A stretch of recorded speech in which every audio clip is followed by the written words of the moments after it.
বন্ধুরা, 12টা বেজে গেছে, রাত 12টা বেজে গেছে। দেখুন চারিদিকে কেমন সুন্দর বাজির ফোয়ারা, বাজির আওয়াজ। নতুন বছরকে সবাই কেমন সুন্দর করে অভ্যর্থনা করছে।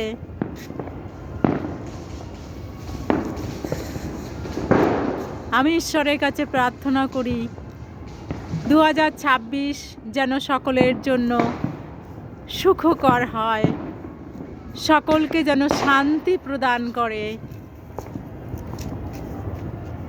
এটাই আমার 2026-এর কাছে প্রার্থনা।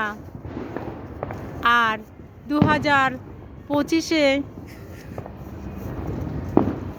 যারা আমাদের দুঃখ দিয়ে চলে গেছেন, ঠাকুর যেন তাদেরকে ভালো রাখেন, আমাদের সহ্য শক্তি দেন ঈশ্বর। নমস্কার।